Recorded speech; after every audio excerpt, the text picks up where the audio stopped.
दिनांक 28 जून रोजी येवला तालुक्यातील पोलिसांकडून मिळालेल्या माहितीनुसार गेल्या काही दिवसांपासून येवला तालुक्यामध्ये विविध गावांमध्ये घरफोडीच्या घटना, चैन ओढण्याच्या घटना, शेतीपंप चोरी तसेच पाळीव प्राणी चोरी अशा विविध घटना सातत्याने घडत होत्या। या घटनांचा छडा लावण्याचे आदेश जिल्हा पोलीस अधीक्षक विक्रम देशमाने यांनी तालुका पोलिसांना दिले होते। त्यानुसार मालेगाव अप्पर पोलीस अधीक्षक अनिकेत भारती, मनमाड उपाधीक्षक बाजीराव महाजन यांच्या मार्गदर्शनाखाली सूचनानुसार तालुका पोलीस निरीक्षक संदीप मंडलिक यांनी पथक तयार करून तांत्रिक तपास सुरू केला। या पथकामध्ये सहाय्यक पोलीस निरीक्षक हर्षवर्धन बहिर, पोलीस उपनिरीक्षक सागर कोते यांनी कसून तपास करत शिवाजी आबाराव ठाकरे, राजू काळू सुरासे, अण्णा शिवाजी पवार, हरिभाऊ उर्फ पिंट्या कडू पवार सर्व राहणार रहाडी तसेच विजय भाऊसाहेब माळी राहणार भारम अशा 5 आरोपींना जेरबंद केले आहे। त्यांच्या ताब्यातून चोरी केलेल्या मुद्देमाल यात शेतीपंपाच्या 11 मोटार, गुन्ह्यात वापरलेल्या 3 मोटारसायकल तसेच इतर काही मुद्देमाल मिळून 2,80,000 रुपयांचा मुद्देमाल जप्त करण्यात आलाय। येवला तालुका, येवला शहर किंवा कोपरगाव या एकंदरीतच परिसरामध्ये ही एक टोळी सक्रिय झालेली होती। या टोळीमध्ये एकंदरीत 6 आरोपी आहेत। ते 6चे 6 आरोपी येवला तालुका पोलीस स्टेशनने अटक केलेले आहेत। याच्यामध्ये सांगायचं झालं तर घरफोडी, चेन स्नॅचिंग, त्याच्यानंतर अंकई गावाजवळ त्या पुलाखाली झालेली एक रॉबरी, ह्या एक ठळक घटना आहेत। त्याच्यानंतर काही बकरी चोरीच्या घटना असतील, काही इलेक्ट्रिक मोटारी चोरी असतील, वेगवेगळे गुन्हे आहेत।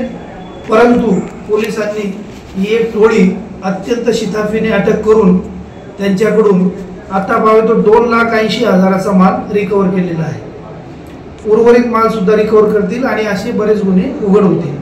या टोळीची मोडस ऑपरेंडी अशी आहे का काही दिवस ऊसतोडीसाठी नगर जिल्ह्यात जाणे, पुणे जिल्ह्यात जाणे असं करून हे जातात आणि तिथून आल्यानंतर मग हे गुन्हे करतात। परंतु ही टोळी आता अटक झाल्यामुळे बरेच गुन्हे ओपन होतील। याच्यामध्ये खास करून तालुका पोलीस स्टेशनचे PI, त्यांचे API, PSI आणि जे 8-9 कर्मचारी आहेत अंमलदार, त्यांचा मोठं योगदान राहिलेलं आहे, त्यांचा सिंहाचा वाटा आहे। ही घटना जेव्हा घडली त्यानंतर वरिष्ठ अधिकाऱ्यांनी त्याच्यामध्ये ॲडिशनल SP साहेब असतील, मी असेल, SDPO मनमाड यांनी घटनास्थळी भेटी दिल्या होत्या आणि त्यावेळेला पथक नेमलेलं होतं आणि त्या पथकाला हे यश आलेलं आहे।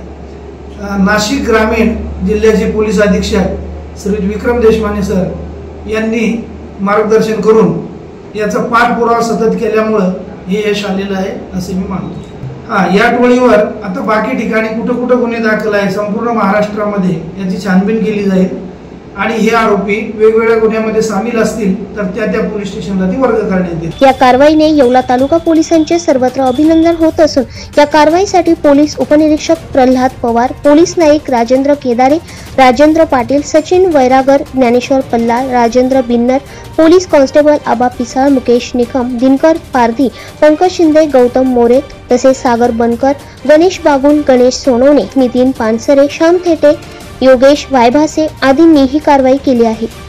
दैनिक भ्रमरसाठी प्रतिनिधी दीपक सोनवणे, येवला।